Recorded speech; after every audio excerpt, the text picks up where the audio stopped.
Hello student. So today we learn about introduction of data science. So this is the data science and analytics course under the future skills training program by NESCOM initiative under the TechCube 3. So today's topic is introduction of data science. So uh, basically what is data science? Because we know that data is everywhere. So lots of amount of data are around us, and in today the situation of the COVID-19 pandemic, we are connected with digitally from one to another. So there is a huge amount of data transfer from like in social media or digital marketing or messaging. So there are lots of amount of data are involved. So to apply some experiment in a systematic way to get the expected output or benefits for the organizations, benefits for the others, and that is known as data science. So first we understand what is science. We all know about the science. We already studied in 10th or 12th science, an organized way of studying things and finding answers to questions. So this is what science. So for answers to questions, we apply some experiments in a systematic way in our science laboratory and apply some studying things. So that is known as science. So same things apply for what? Data science. So data science is also a systematic way to apply some experiments on what? Data. So we apply the experiments on data. So first of all, we capture the data. That is known as data acquisition, data entry, signal receptions, data extractions. So there are so many ways to extract the data. Today the data is very huge, so we can capture manually capture is not possible. So we apply the machine learning techniques, automatic extractions, and after that we maintain our data in data warehouse. We collect the data cleansing. So data is tagging, data processing, data architecture. So these are the all about the structure of the data where we apply the warehousing is what the storage of the data. Cleansing is what to apply the some pre-process some cleaning of the data. Stagging, we arrange the data in a proper manner. Data processing, we apply some processing and data architecture. And after that, we apply the process like data mining, where we extract the hidden information from the data. So there is huge amount of data. Some knowledge is involved in a hidden manner. So to extract the hidden knowledge is known as data mining.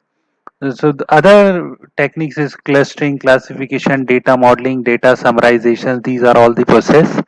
And after that, we analyze the data in a exploratory, confirmatory, predictive analysis, uh, regression, text mining, qualitative analysis. So these are the analysis.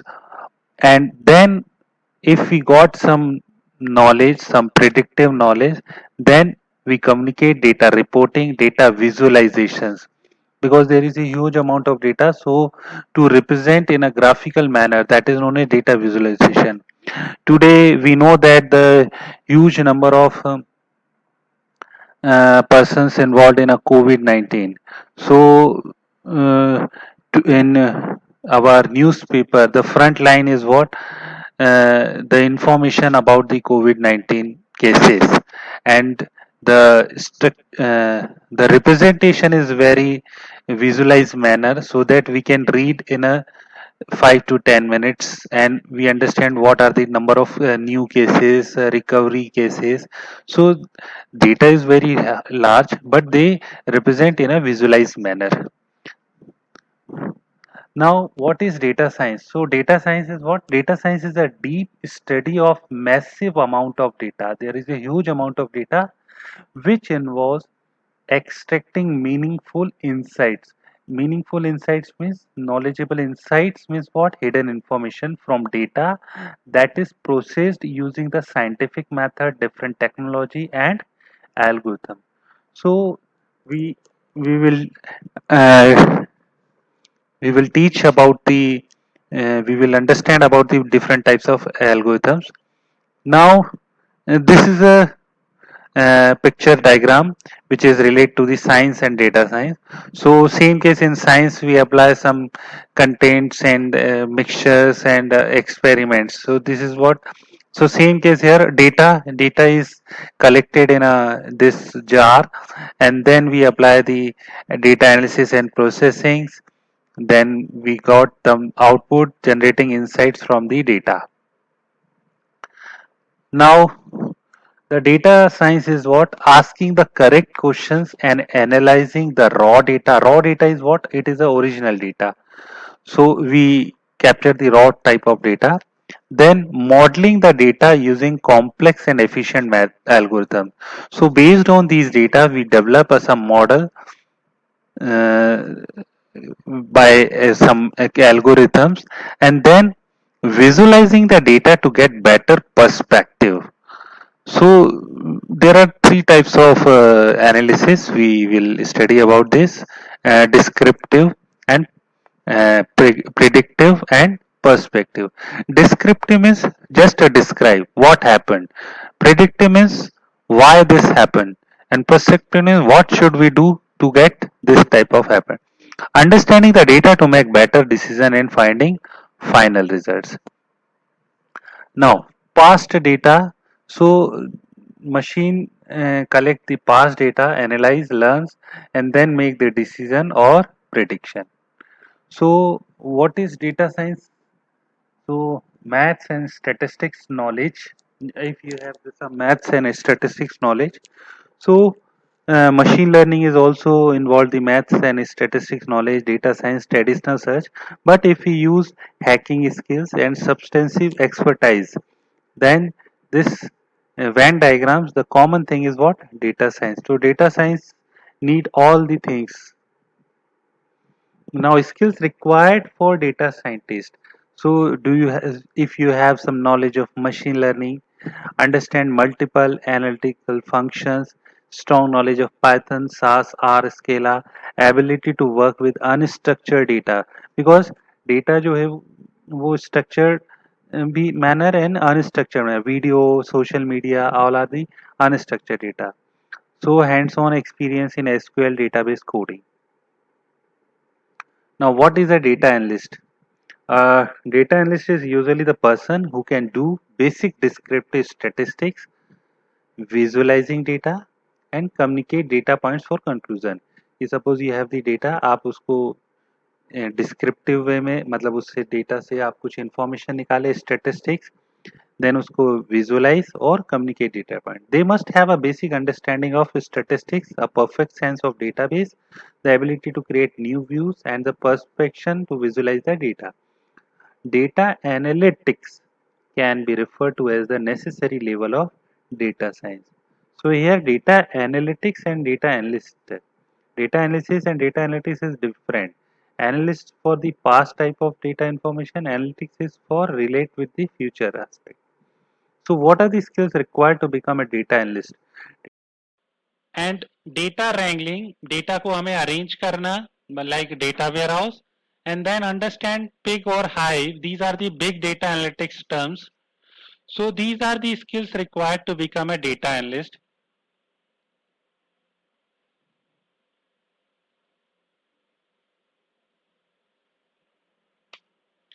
Now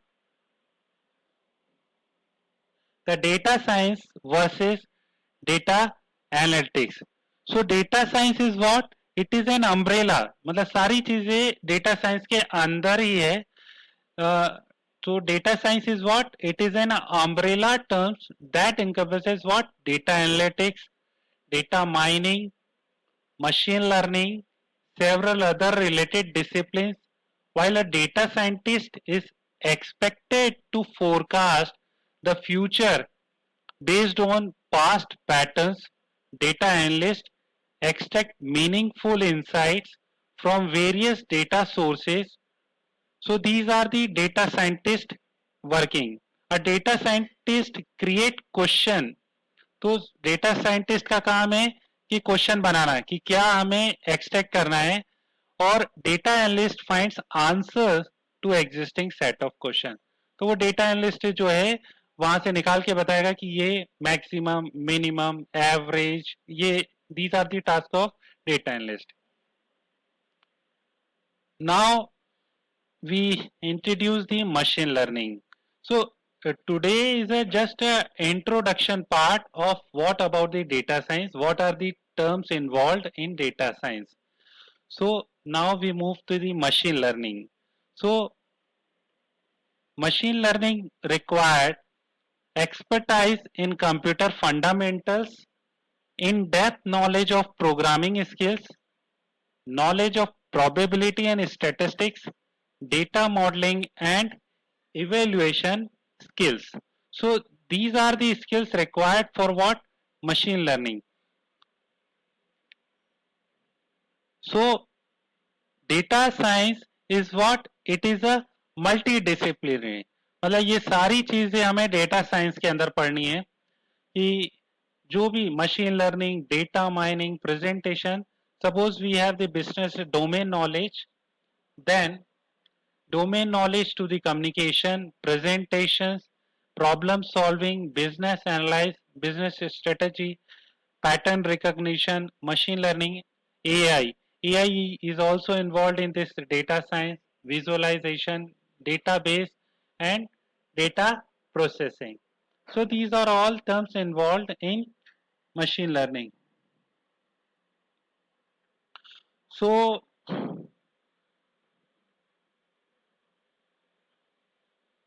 these are the three key terms involved: machine learning, data science, and data analyst.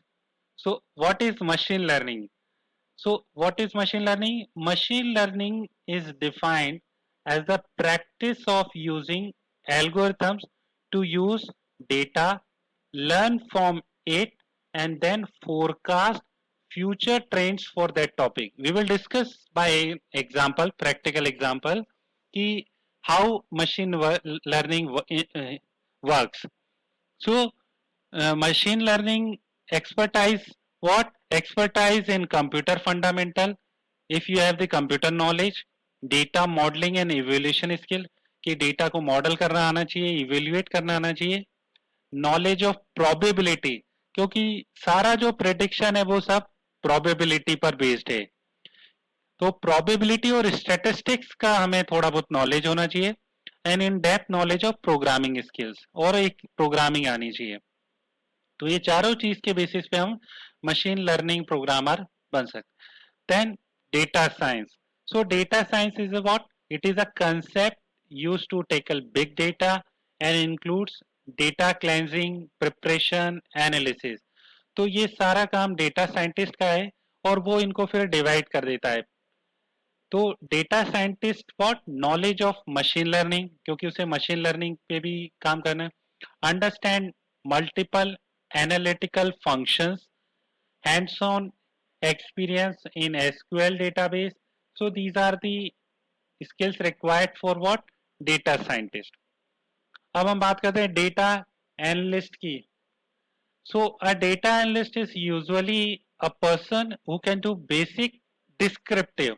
अभी previously हमने discuss किया था कि data analyst का काम क्या होता है? डिस्क्रिप्टिव, डिस्क्राइब करना कि ये परसेंटेज आया है, ये रिजल्ट आया, जैसे जो रिजल्ट एनालिसिस होता है क्लास का, by this we can perform the data analyst. So descriptive statistics, visualize data and communicate data points for conclusion. So what are skills make a data analyst? Understanding data wrangling, understand PIG, HIV, knowledge of mathematical statistics and fluent understanding of R and Python. तो अभी हम Python की जैसे बात कर रहे हैं, एक R programming is also, it is also an open source and good for the statistics. तो अगर आपको स्टेटिस्टिक्स पे ज्यादा काम करना है, So R is also for data science. So most of the data science use R or many of use as Python. So both are just like a two uh, company of the car कि कुछ लोग Hyundai की car चलाते हैं कुछ लोग Suzuki दोनों के अपने अपने फीचर्स एडवांटेज डिसएडवांटेज है depends on your requirement you can opt Python और are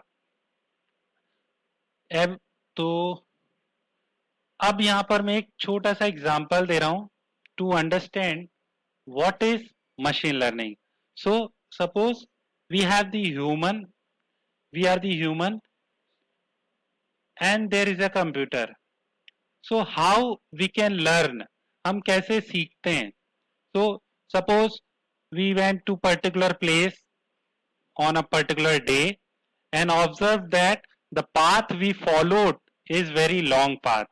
So what next time based on this past experience we will choose another path.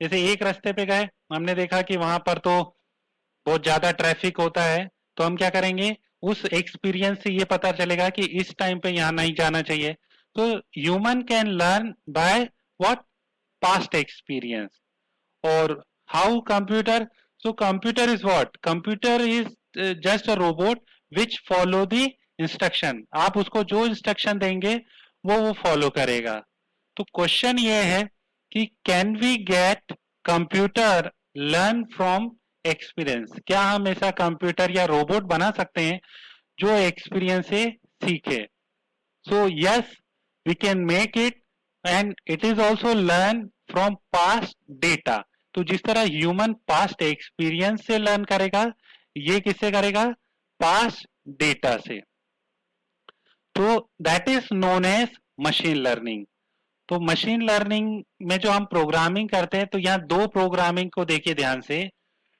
In traditional programming we have already learn the traditional programming तो traditional programming क्या होती है सभी को जैसे addition का programme very simple programme कि अगर मैं एडिशन का प्रोग्राम बनाना चाहता हूं तो आपको C programming C plus plus पढ़ चुके हैं जावा भी पढ़ चुके हैं so you can have the data you pass the data and program write a program in C language to addition तो आप क्या करेंगे hash include enter the number print F scan F and A plus B और this program pass into the computer तो आपको result मिल जाएगा कि 2 और 3 का 5 आता है so this is the traditional programming लेकिन अब हमें यहां पर क्या करना है we have the data and we have the past output अब जैसे मैंने यहां पर ये 2 लिखा है इसको ध्यान से देखें ठीक है कुछ लोग 2 ऐसा भी लिखते हैं ये है तो आपको ऐसा स्मार्ट सिस्टम बनाना है जो इसको इस इमेज को कैमरे से कैप्चर करे और आइडेंटिफाई करे कि मैंने 2 लिखा है this is hand written recognition तो अब मैं क्या करूंगा so many images are of 2 pass on to the program तो ये आउटपुट मैंने दे दिया कि कितनी इमेज है और उनका नंबर क्या है 2 कुछ 3 कुछ 5 और फिर मैं एक ऐसा प्रोग्राम बनाऊं जो नई इमेज को रिकॉग्नाइज करे कि इसके अंदर जो लिखा है वो कौन सा number that is known as machine learning तो जो नेक्स्ट हमारी क्लास है कल की उसमें हम प्रैक्टिकल एग्जांपल से और समझेंगे कि कहां कहां मशीन लर्निंग यूज हो रही so one more simple example कि प्रिडिक्ट प्राइस ऑफ हाउस जैसे जो प्रॉपर्टी में काम करते हैं तो हमें हाउस जो परचेज करना है तो उसका प्राइस प्रिडिक्ट करना है तो देखिए सपोज एक स्मॉल हाउस है 1 BHK और उसका प्राइस है 20 lakhs rupees now other one big house 3 BHK 4 BHK और इसका प्राइस जो है वो 60 lakhs है तो हमें एक मिडिल हाउस लेना है जो 3 BHK तो अब हमें उसका प्राइस एस्टिमेट करना है कि इस पर्टिकुलर लोकेशन में जहां की स्मॉल हाउस 20 lakhs में मिलता है बिग हाउस 60 lakhs में मिलता है तो ये वाले का कितना प्राइस होगा। तो अब यहां पर हमारे पास में साइज है और प्राइस है। तो अब हम क्या करेंगे, साइज को ध्यान में रखेंगे। So we project this information into graph. Graph आपने पढ़ा होगा। तो हम क्या करेंगे, एक एक्स एक्सिस बनाएंगे और यहां पर इसको प्रोजेक्ट कर देंगे। सो व्हाट, तो ये हमारी एक्स एक्सिस पे साइज हो गई और देन वाई एक्सेस पे हम प्राइस लिख देंगे। और जो पुराने यूजर्स है जिन्होंने प्राइस पूछे होंगे, तो we have the previous information and plot by this blue dot. तो ये जो ब्लू डॉट है ये क्या है, प्रीवियस अमाउंट है। जो अलग अलग डिफरेंट साइज के घर है उनको हमने यहां पर प्लॉट कर दिया। तो यहां हम देख सकते हैं कि जो हमारा स्मॉल हाउस है उसका प्राइस कितना है, 20 लाख। और जो बिग हाउस है वो 60 लाख है। तो अब क्वेश्चन ये है कि what's the best estimate for this price of the house. जो मिडिल हाउस है वो कितने में आएगा। तो अब यहां पर हम तीन चॉइस है हमारे पास, 30 लैक्स, 40 लैक्स और 50 लैक्स। तो अब यहां पर ये जो इंफॉर्मेशन, ये जो ब्लू डॉट्स है, ये हमारे एक पैटर्न है। तो हमें ऐसा इन पैटर्न्स को कवर करते हुए एक स्ट्रेट लाइन ड्रॉ करना है। तो ये हमने एक स्ट्रेट लाइन ड्रॉ कर दी जो इसके अप्रॉक्स नियरेस्ट जा रही है। तो इस लाइन के बेसिस पे जब हम ड्रॉ करेंगे तो हमें इस मिडिल हाउस का जो प्राइस है वो मिल जाएगा 40 लैक्स। तो if your answer is 40 lakhs then it is correct. So this is a technique involve to predict particular variable based on other variable. तो यहां हमने एक प्राइस ऑफ हाउस का एग्जांपल लिया, तो साइज और प्राइस के बेसिस पे। तो this is known as linear regression, जो हम आगे पढ़ेंगे। अभी मैं सिर्फ आपको एक प्रैक्टिकली फ्रेंडली वे में इंट्रोड्यूस कर रहा हूं कि क्या टर्म्स आएंगे। तो लीनियर रिग्रेशन जो है वो कैसे काम करता है, एक शॉर्ट में देखें कि ये जो suppose we have the 3 dots, जो हमने इंफॉर्मेशन ली, अब हमें इस पे लाइन ड्रॉ करनी है जो इसको कवर करे। तो कंप्यूटर तो बिल्कुल डमी, उसको आपको जैसा बताओगे वैसा करेगा। तो यहां पर हम क्या करें, एक रैंडम लाइन ड्रॉ कर दें और अब ये कंप्यूटर से पूछें कि ये लाइन जो है, मतलब उसको बताएं कि ये लाइन कितनी सही है कितनी गलत। तो देखिए यहां पर उल्टा होता है, हमें सही बनाना है तो हमें हाउ बैड दिस लाइन ये देखना है और वो मिनिमम होना चाहिए। तो that is known as error. तो ये लाइन कितनी बैड है ये पता करने के लिए हम क्या करेंगे, डिस्टेंस निकालेंगे कि वो जो तीनों पॉइंट्स है उनकी डिस्टेंस इस लाइन से कितनी है और उनको ऐड करेंगे हम, add them, so we get the sum of this one.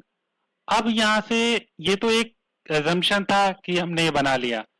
अब हमारे पास में चॉइस है कि हम ऊपर जाएं या नीचे जाएं, लेफ्ट, क्योंकि ये एक तरह से डार्क रूम है, हमें कुछ भी पता नहीं है, एक नई चीज इन्वेंट कर रहे हैं।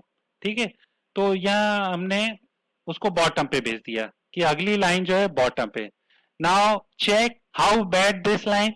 तो अगेन द सेम कंसेप्ट, हम क्या करेंगे, लाइन ड्रॉ कर, डिस्टेंस निकालेंगे तीनों के, तीनों पॉइंट से लाइन की, और ये चेक करेंगे। सो ओ माय गॉड, ये तो अब हमारी एरर और बढ़ गई, मतलब ये और बुरा हो गया। तो हमारा जो डिसीजन है वो गलत है, क्योंकि देखो यहाँ सिखा रहे हैं हम हिट एंड ट्रायल। तो अब हम क्या करेंगे, अपोजिट, उसको वापस पीछे भेज देंगे। ठीक है, अब फिर से हम कैलकुलेट करेंगे। तो अब ये देखिए, अब ये रिड्यूस हो गई है और पहले से भी रिड्यूस हुई है, मतलब ये सही दिशा है, सही डायरेक्शन है। तो इसी को हम अप्लाई करते करते सीधे हम बिल्कुल मिनिमम एरर करते हुए लाइन जो ड्रॉ कर देंगे जो मैक्सिमम उन पॉइंट्स को कवर करते हुए जाएगी। So this technique is known as gradient descent. जैसे हम पहाड़ी पे चढ़ते हैं तो पहाड़ पे भी हमें हिल क्लाइंबिंग एक आपने गेम भी देखा होगा, तो वो भी इसी अप्रोच पे काम करता है। अब यहाँ पर कुछ पॉइंट आपको ऊपर दिख रहे होंगे और कुछ पॉइंट नीचे, तो हमारे लिए तो सिर्फ डिस्टेंस मैटर करता है, पॉजिटिव नेगेटिव नहीं। तो इसके लिए हम क्या करेंगे, इनका स्क्वायर कर देते हैं, तो that is known as least square. So this is the one example to understand what exactly the machine learning। कैसे करेंगे वो तो हम डिटेल में करेंगे। Now one more example I want to explain कि जैसे मोबाइल पे हम ऐप परचेस करते हैं, तो ऐप हमें रिकमेंड भी करते हैं। तो ये एक छोटा सा स्मॉल डेटा मैंने कलेक्ट किया, जेंडर, एज और app. So these are the genders, मतलब ये 6 पर्सन्स का डेटा लिया है जिनके जेंडर लिखे हैं, मेल फीमेल, एज और ऐप। अब इस डेटा के बेसिस पे मुझे कुछ डिसाइड करना है कि किसको मैं कौन सा ऐप रिकमेंड करूं। ये तो यहां पर देखिए क्वेश्चन ये है कि between gender and age which one seems more decisive, मतलब कौन सा ज्यादा डिसीजिव है कि किसके बेसिस पर मैं प्रेडिक्ट करूं, जेंडर या एज। तो नाउ मैं फर्स्ट वी एनालाइज दिस। तो अब यहां पर देखिए मैंने इसको दो ग्रुप में डिवाइड कर दिया, जेंडर वाइज, मतलब फीमेल को डार्क कलर से ये कर दिया है ताकि आपको फीमेल डेटा अलग दिख रहा है, और ये नीचे मेल डेटा। तो यहाँ फीमेल डेटा को देखें कि इसमें क्या हो रहा है, ये पबजी, व्हाट्सएप और व्हाट्सएप, तो दो लोग व्हाट्सएप यूज कर रहे हैं and one person uses PUBG. Male में देखें तो one person uses Facebook and two person uses PUBG. ठीक है, तो ये तो होगा जेंडर। अब मैं एज वाइज देखता हूं, तो अब एज वाइज देखें कि ये 15 ईयर्स एज है पबजी, 12 ईयर्स एज है पबजी, 14 ईयर्स एज है पबजी। दैट मीन्स व्हाट, अगर एज बिलो 20 है, ठीक है, तो सारे लोग पबजी ले रहे हैं। जैसे जो स्मॉल किड्स है addict about this PUBG game. तो यहां पर देखिए एज से मुझे 100% एक क्राइटेरिया मिल रहा है कि अगर मैं एज लेस देन 20 ले लूं तो 100% रिकमेंड कर सकता हूं। तो age is our more decisive. तो अब यहां पर मैं क्या करूंगा, डिसीजन ले लूंगा, मतलब पहले क्वेश्चन पूछूंगा कि आपकी एज जो है इफ लेस देन 20, तो यूजर एंटर दी एज, तो फिर मैं रिकमेंड करूंगा कि you are PUBG, you are PUBG for you. और अगर एज ग्रेटर देन 20 है, तो अब यहां पर मुझे अलग अलग चॉइस मिल रही है, व्हाट्सएप भी दिख रहा है एंड फेसबुक। तो अब मैं क्या करूंगा, जेंडर को भी देख लूं। तो जेंडर में देखिए अगर फीमेल है तो वो सब क्या कर रहे हैं, व्हाट्सएप। तो यहां पर मैंने फीमेल के लिए व्हाट्सएप और मेल के लिए फेसबुक। तो ये एक तरह से मैंने एक ट्री बना लिया है। अब अगर कोई नया कैटेगरी आता है, नया यूजर आता है, तो क्या करेंगे, first we ask if less than 20 then we recommend PUBG, if greater than 20 then ask another question, please mention your gender, if you are female then whatsapp, male then facebook। तो this is what decision based machine learning and this is known as decision tree। तो ये भी हम अपने third part में पढ़ेंगे, decision tree। so understood everyone। now one more example, very interesting example। everyone have gmail account, आप सभी का gmail account है। अब उस जीमेल अकाउंट में आपने देखा होगा कि गूगल ने पिछले कुछ दिन का सालों से एक कैटेगराइजेशन, जैसे कुछ मेल आती है हमको, हमें बताना नहीं पड़ता, ऑटोमेटिकली वो स्पैम में जाती है। So how automatically Google detect which mail belongs to spam.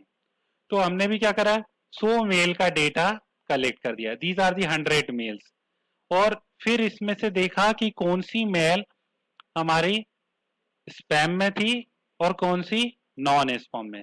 तो यहां पर हमने 25 जो मेल है वो स्पैम कैटेगरी से पिक करी और 75 नॉन स्पैम से आई है। अब इनके अंदर जो कंटेंट होते हैं, they decide whether the mail belongs to spam और नॉन स्पैम। ठीक है, ये तो जस्ट एक एग्जांपल है। आपने देखा होगा primary, social and promotion, these three labels are also there in your Gmail account. कि अगर सोशल मीडिया से कोई मेल आता है तो वो एक अलग कैटेगरी में आ जाता है। तो ये कंटेंट बेस के बेसिस पे। तो यहां पर भी हमने एक एग्जांपल लिया कि एक वर्ड होता है चीप। ठीक है, तो चीप वर्ड कितने मेल में है ये हमने सर्च किया, तो अब हमें ये मिल गया। तो हमारा मेन क्राइटेरिया ये डिसाइड करना है on the basis of cheap. तो बाकी वर्ड जिसमें चीप नहीं है उनको हम हटा देते हैं। सो नाउ अब यहां पर हमारे पास में ये मेल आ गए that contain the word cheap, और उनमें से कितने मेल स्पैम कैटेगरी में है और कितने नॉन स्पैम कैटेगरी में है। ठीक है, तो अब यह क्वेश्चन है आपके लिए, if an email contains the word cheap, what is the probability of it having spam. ठीक है, तो यहां पर ऑप्शन है 40%, 60% और 80%। तो प्रोबेबिलिटी हमने पढ़ी है कि टोटल जैसे कितने हैं और उनमें से कौन सा पर्टिकुलर केस, डिवाइड वाला। ठीक है, हैट और टेल होता है जैसे 2 केसेस, तो 1/2, 50% प्रोबेबिलिटी। तो यहां पर देखिए ये टोटल 25 में से 20 mails belongs to spam category and 5 male having the word cheap belongs to non-spam category. So 20 out of what? 25. So that is what? 80% chance. So what? 80% is the probability of having the word cheap in spam. अगर वो spam में है और word cheap है तो 80% probability. तो this is just a one example, ऐसा नहीं है जैसे कोई बहुत बहुत सी मेल में वर्ड होता है, स्पेलिंग मिस्टेक भी होती है कि हाउ गूगल स्मार्टली आइडेंटिफाई कि दैट मेल इज स्पैम। तो स्पेलिंग मिस्टेक भी होती है। तो सपोज 70% चांसेस है कि अगर स्पेलिंग मिस्टेक है तो वो स्पैम होगा। मिसिंग टाइटल्स, क्योंकि जो बल्क में मेल भेजते हैं उनमें टाइटल नहीं लगाते, जो पर्सनल मेल है हम प्रॉपर मेल ऑथेंटिकेशन यूज करते हैं, तो मिसिंग टाइटल्स आर 95% एक्सेट्रा। तो these are the criteria by which we can categorise spam mail. This is one of the example and this is known as naive Bayes algorithm. ये भी हम आगे पढ़ेंगे। So what is machine learning? So machine learning is basically divided into two category. One is supervised learning और another is unsupervised. Supervised का मतलब क्या होता है? गाइडेंस, बताने वाला कि आपको ऐसे चलना है, आपको ये करना है, आपको ये नहीं करना है, आपको यहां निशाना लगाना है। जैसे अर्जुन अर्जुन को सिखाने वाले कौन है? द्रोणाचार्य, कि तुमको ये आंख पे निशाना लगाना है, ये करना है। So this is what supervise learning. और अनसुपरवाइज लर्निंग जैसे क्या एकलव्य, उसको कुछ बताने वाला नहीं है, उसे तो खुद ही देखना है कि निशाना मुझे कैसे सीखना है, प्रैक्टिस कैसे करना है। तो ये जो अभी हमने मेल वाला एग्जांपल दिया, तो हम नहीं बता रहे हैं कि हमें कौन सी कैटेगरी। तो based on their contents, machine learning divided into number of groups, so that is known as unsupervised learning और it is also known as clustering। तो इसको हम क्लस्टरिंग, जैसे क्या होता है, आप अगर सारे स्टूडेंट, कॉलेज के सारे स्टूडेंट को एक ग्राउंड पे बोले कि assemble all the students are in this ground. ठीक है, अब आप सब लोग वहां ग्राउंड पे इकट्ठे होने के बाद क्या करेंगे? अपने अपने ग्रुप्स बना लेते हैं बेस्ड ऑन योर सिमिलरिटी, कि आपकी जिससे फ्रेंडशिप अच्छी है, जिससे ट्यूनिंग अच्छी है, आपको किसी ने ये नहीं बताया। तो बाद में जब हम ऊपर से ऑब्जर्व करें तो there are so many groups, this is what clustering. तो आज supervise learning is divided into two parts, classification और रिग्रेशन। क्लासिफिकेशन का मतलब क्या होता है? कैटेगरी, कितने फर्स्ट डिवीजन, कितने सेकेंड डिवीजन, कितने थर्ड डिवीजन, कौन ए कैटेगरी में, B category, C category. So this is classification. Regression का मतलब होता है एस्टिमेट. जैसे जो प्राइस हमने एस्टिमेट करा था 40 भी आ सकता है, 42 भी आ सकता है. तो दिस इज व्हाट रिग्रेशन. तो कंटिन्यूस वैल्यू अगर हम प्रेडिक्ट करते हैं तो रिग्रेशन, और कैटेगराइज करते हैं तो क्लासिफिकेशन.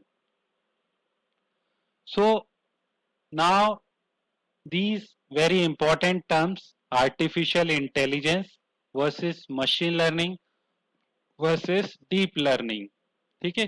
तो अब यहां पर जो शुरुआत 1950 से हुई थी, तो वो बढ़ते बढ़ते डीप लर्निंग थी. What is AI? An engineering of making intelligent machines and programme.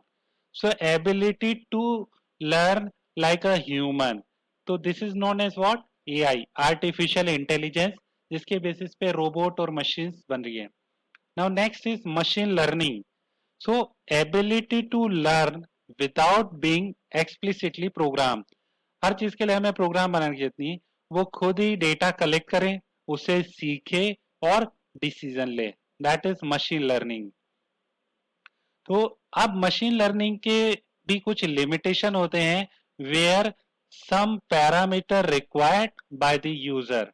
तो वहां हमें यूजर को फीचर्स बताने पड़ते हैं कि क्या चीज हमें रिकॉग्नाइज करना है. तो जैसे जैसे इसकी पॉपुलैरिटी बढ़ी, आगे ये आया कि why we pass the explicit information, it automatically capture. So that is known as deep learning. तो deep learning based on deep neural network. Neural means neurons.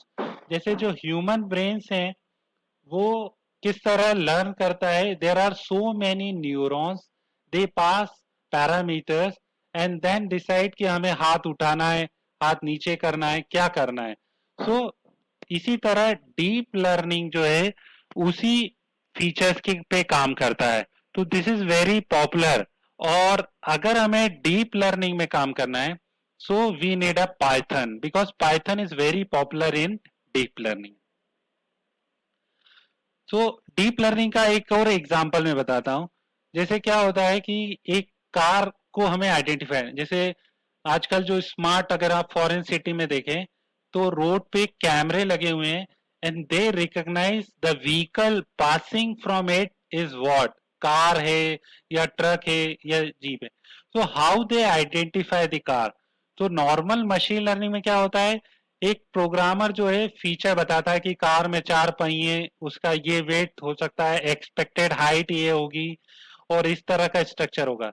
तो उसके बेसिस पर हम क्या करेंगे, एक मॉडल, एक प्रोग्राम बना लेंगे. और फिर अब जब नई इमेज उस कैमरे में आएगी तो उस मॉडल में वो पास होगी और वो मॉडल बताएगा कि वो कार है या नॉट कार है. अब ये फीचर एक्सट्रैक्शन भी हमें ऑटोमेटिक करना है कि हमें ये बताने की जरूरत नहीं पड़े, क्योंकि ह्यूमन कैसे काम करता है कि identify the this image is car और not. So this is what deep learning. तो ये न्यूरल नेटवर्क्स पे हम क्या करेंगे, डीप न्यूरल नेटवर्क्स बनाएंगे, वेयर फीचर भी एक्सट्रैक्ट करेंगे और क्लासिफिकेशन. क्योंकि जो जैसे इमेज होती है, तो इमेज में हर पार्ट में कुछ ना कुछ कैरेक्टरिस्टिक्स होती है. कि जिस तरह हम, जैसे बर्ड को हम कैसे आइडेंटिफाई करते हैं, तो बर्ड को आइडेंटिफाई करते हैं उसकी टो से. तो इस तरह हम उसके सारे फीचर्स को अगर कैप्चर करें और उनमें स्टडी करें बाय यूजिंग द प्रोग्राम, तो that is known as deep learning. तो deep learning is very popular in today's area, where every task is automatic. So now ये तो this all about the theoretical and introductory way of data science. And if we want to work with data science, then we need a environment setup and essentials. कि हमें अब उस पे काम करना है तो हमें कौन कौन से टूल्स चाहिए. तो there are so many tools are available, Python, TensorFlow, SQL, R, Spark. So these are the open source. So what is open source? Basically, software is divided into two parts: open source and closed. Means freeware और licence. तो some software have the licence, required the licence, आपको उसको purchase करना पड़ता है। एक होता है फ्रीवेयर कि आपको उसको परचेज नहीं करना पड़ता है, आप उसको यूज कर सकते हैं, only use. But another seeing case open source alliances, इसको ओएसए बोलते हैं। तो इसमें क्या होता है, एक कम्युनिटी बन गई कि उन्होंने अपना सॉफ्टवेयर प्लस कोड वो दोनों दे दिया है एक कम्युनिटी। तो user can modify pay some pass contribute also, so that this software becomes very popular, so that is known as open source। तो जैसे एंड्रॉयड ऑपरेटिंग सिस्टम हम यूज करते हैं मोबाइल में, दैट इज ओपन सोर्स। तो इसी तरह हम पाइथन और आर जो है for data science, this is also open source. So Python for data science it is very popular, तो हमें पाइथन पे काम करना है। तो why Python for data science? Because Python provide a huge amount of libraries for data science. ये TensorFlow package, Pandas, Matplotlib, Seaborn और Skylern library। तो जैसे आपको C लैंग्वेज क्यों अच्छी लगती है? Because C is very simple language, modular और फंक्शंस, कि वहां पर इनबिल्ट फंक्शंस हैं और हम अपने फंक्शंस बना सकते हैं, बहुत ही सिंपल। लेकिन सी की भी एक लिमिटेशन है, उसमें कुछ ही फंक्शंस है। अब हमें बहुत सारे प्रोग्राम्स या तो खुद बनाना पड़ते हैं। तो अब पाइथन, वाई पाइथन पॉपुलर, कि वो सारी चीज आपको बनी बनाई मिल जाए, सारे फंक्शंस आपको मिल जाए, कोई स्ट्रक्चर नहीं, सीधे आप code just like a scripting लिखें और आपका काम हो जाए। So that's why Python is very popular. So how you can download the Python? So those who have the laptop, they can download Python from official python.org site. तो this is a command based programming. और अब अगर हमको command based जैसे नहीं करना है, user friendly, so there are so many ID. One is PyCharm और Anaconda. So my favourite is Anaconda. तो आपको anaconda.com, this is a site, this is a distribution. तो यहाँ पर आप पाइथन का जो भी version based on your operating system कि 64 बिट है या 32 ओएस है, आप एनाकोंडा इंस्टॉल कर सकते हैं अपने लैपटॉप पे। और वहां पर आपको एक जुपिटर नोटबुक मिलेगा जो कि बिल्कुल ब्राउजर बेस्ड है, जहां आप प्रोग्रामिंग पाइथन की कर सकते हैं। लेकिन अब कुछ स्टूडेंट के पास लैपटॉप भी नहीं है, तो स्मॉल प्रैक्टिस, मैं नहीं बोलता कि डिटेल प्रैक्टिस आप करें, बट आप अपने मोबाइल में भी पाइथन चला सकते हैं। So how you can apply the Python? So this is Google Colab. Google जो है वो हमको क्लाउड पे एक सिस्टम दे देता है, ठीक है। तो Google Colab offer Nvidia Tesla K T GPU which cost around $4,000 and 12 GB of RAM from free. तो क्या होता है, जो रिसर्चर्स को जब डीप लर्निंग टास्क करना होता है तो ह्यूज अमाउंट डेटा पे प्रैक्टिस करना है, तो अब इतना कॉस्टली सिस्टम हम परचेज नहीं कर सकते हैं। तो Google provide a facility. So how you can use this Google Colab? आपको कुछ नहीं करना है, सिर्फ गूगल पे लिखना है गूगल कोलैब। तो जो सबसे पहली वाली लिंक है, दैट इज व्हाट, collab.research.google.com। ये आप अपने मोबाइल में भी लिख सकते हैं। जैसे ही आप करेंगे, हाँ, ये गूगल जो है, every users have the Gmail account, आपके पास अपना जीमेल अकाउंट है और आपको 15 GB स्पेस गूगल ड्राइव पे दिया हुआ है। तो आप जीमेल अकाउंट से लॉग इन करेंगे तभी आप इस गूगल में जा सकते हैं। तो आप अपने ड्राइव पे, दैट इज गूगल ड्राइव, आप अपना कोई भी फोल्डर बना ले कि मुझे पाइथन प्रोग्रामिंग करनी है इस पे। जैसे मैंने ये बना लिया अपना फोल्डर। और फिर उसके बाद में यहाँ पर जैसे ड्राइव पे जाऊंगा तो यहाँ कोलैबोरेटी, कोलैबोरेटरी पे जैसे मैं क्लिक करूंगा तो यहाँ पर नाम पूछेगा, मैंने एक डीप लर्निंग नाम दे दिया। और फिर वो मुझसे पूछेगा जीपीयू, तो Python 3 this is the latest version और जीपीयू पे मुझे काम करना है। And then okay. तो ये देखिए collab.research.google.com पे ये पूरा एक एक्सप्लोरर खुल गया है। अब मुझे कुछ नहीं करना है, यहाँ पर देखिए एक एडिट टेक्स्ट होगा जिसपे मैंने लिखा प्रिंट हेलो पार्टिसिपेंट, ठीक है। और यहाँ पर ये जो एक आपको बटन दिख रहा है, ये आप जैसे ही रन करेंगे तो ये टेक्स्ट आपका उस सिस्टम पे जाएगा, वहां पाइथन रन होगी और यू गेट दी आउटपुट। तो ये आप अपने मोबाइल में भी यूज कर सकते हैं, ठीक है। तो इस तरह हम जैसे अब ये छोटा सा प्रोग्राम नम वन में मैंने 3.5, नम टू 7.5 और ये sum is equal to float num one plus num two और प्रिंट कर दिया और देन रन कर दिया। तो स्मॉल स्मॉल प्रोग्राम हम मोबाइल पे भी कर सकते हैं, but those who have the desktop और laptop, so please install Anaconda distribution.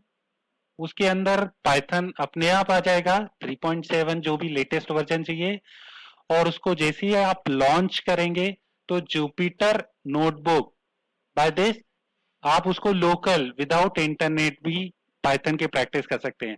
तो जो हमारा डे 3 होगा वहां से हम पाइथन प्रोग्रामिंग स्टार्ट करेंगे। तो you have the time, one day, कल तक आप इंस्टॉल कर लें या फिर ये मोबाइल पे भी प्रैक्टिस कर सकते हैं।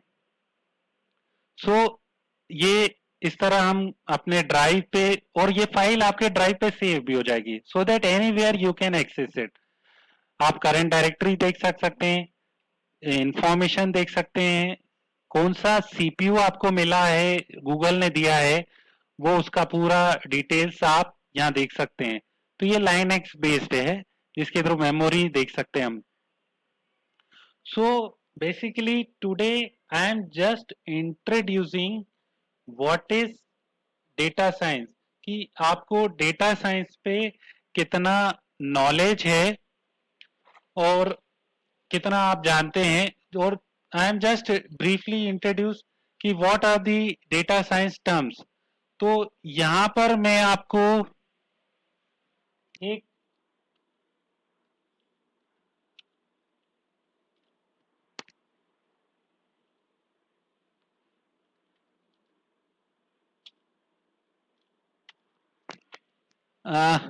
एक जस्ट छोटा सा क्विज है जो कि हार्डली 5 to 10 मिनट्स का है, ठीक है।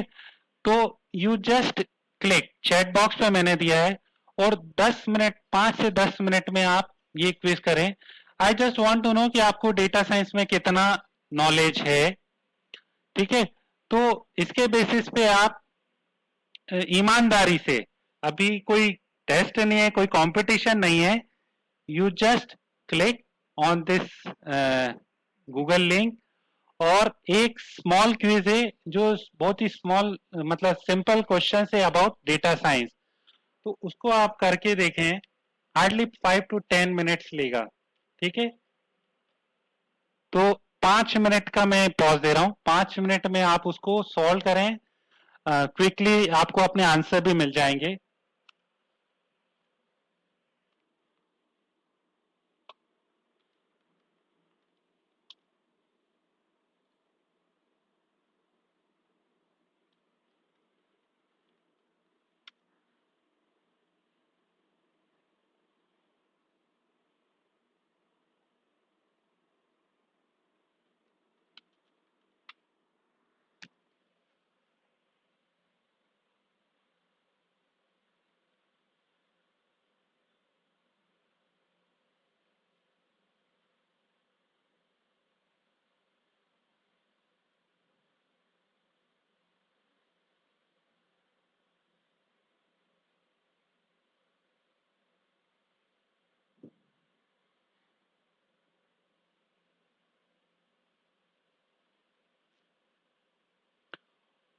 जस्ट ओनली 10 क्वेश्चंस हैं, जो भी आपको जितना नॉलेज हो उसके बेसिस पे आप कर दें।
So done. Only 5 left out of 46.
Okay, so see, so this is the insight.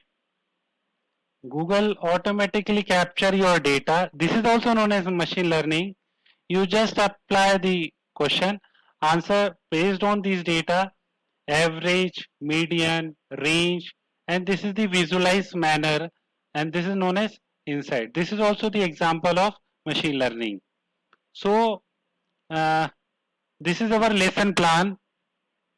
तो इस तरह हम पढ़ेंगे डेट वाइज लेसन प्लान है I will share you today कि मैं आपको किस दिन कौन सा टॉपिक पढ़ाऊंगा जैसे today's topic is introduction of data science so tomorrow is application in real scenario then introduction to Python तो ये पाइथन के बारे में हम पढ़ेंगे और एक मैंने प्लान किया है कि वीक में 5 दिन हमारी क्लास लगेगी Monday to Friday so week का जो एंड होगा that is Saturday so this is a doubt session with online quiz तो जिस तरह आपने आज जो क्विज दिया है सेम वैसा ही जो वीक में हम पढ़ेंगे उससे रिलेटेड एक क्विज रहेगा प्लस योर डाउट सेशंस की जो आप करेंगे तो इस तरह ये 5 वीक्स में मैंने बनाया है तो second week is what visualize bar data जो विजुअलाइजेशन हम पढ़ेंगे स्क्रैपिंग वेब और ये हम सेकेंड वीक में पढ़ेंगे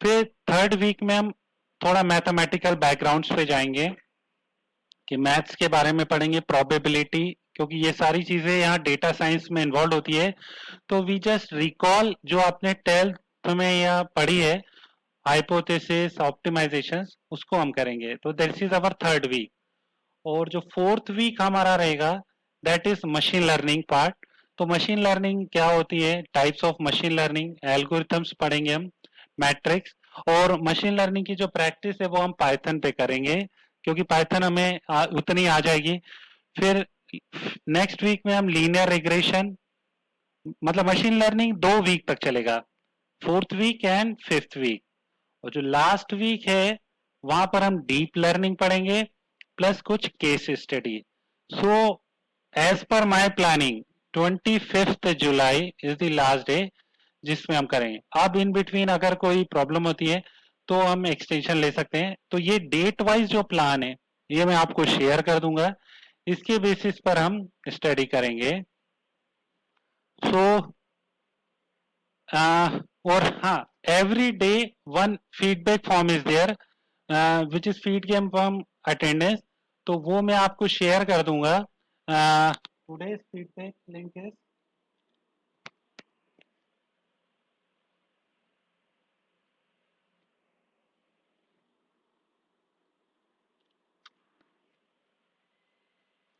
सो this is the today's feedback link. Every day आपको फीडबैक लेना है सो दैट जो भी इम्प्रूवमेंट्स हम कर सकते हैं वो करेंगे।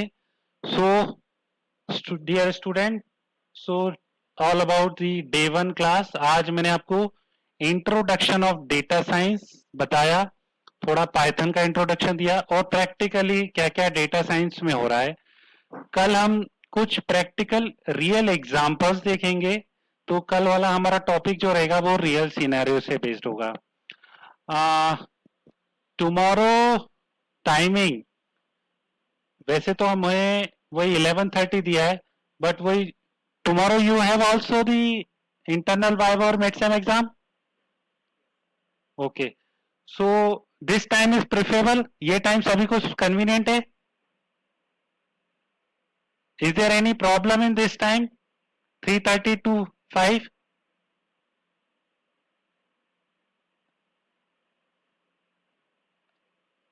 ओके, तो कल फिर इसी टाइम पे मैं शेड्यूल करूंगा। And yes sir no sir means what? Is there any doubt in this time? Okay, तो ठीक है। So tomorrow we will meet. अच्छा, ये there is a two batch of data science. Data science के दो batch बने हैं। एक बैच मैं ले रहा हूं, तो इसलिए कुछ स्टूडेंट जो आप लोग मेरे अंडर में हैं उनको मैंने मेल किया है। And don't forward your mail Google Meet request to any other, क्योंकि आप अपने मेल से तो लॉगिन कर लोगे विदाउट माय परमिशन, लेकिन दूसरे लोग को परमिशन की जरूरत है। ठीक है? और ड्यूरिंग प्रेजेंटेशन में अलाउ नहीं कर पाऊंगा। उनका अलग बैच है, वो दूसरे सर हैं, वो शायद 1 तारीख से स्टार्ट होगा। तो आप लोग का बैच है, आप लोग को जो मेल में भेजूंगा उस मेल आईडी से आप लॉग इन हो सकते हैं। ओके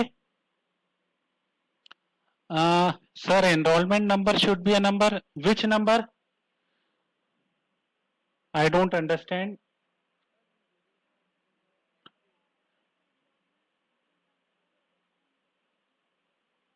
अच्छा, you can write scholar number. Scholar number लिख दीजिए आप उसमें, नो प्रॉब्लम। ओके, ठीक है। So okay, good day, and tomorrow we will meet at same time. I will share the Google Meet ID also or these contents also. Okay, thank you.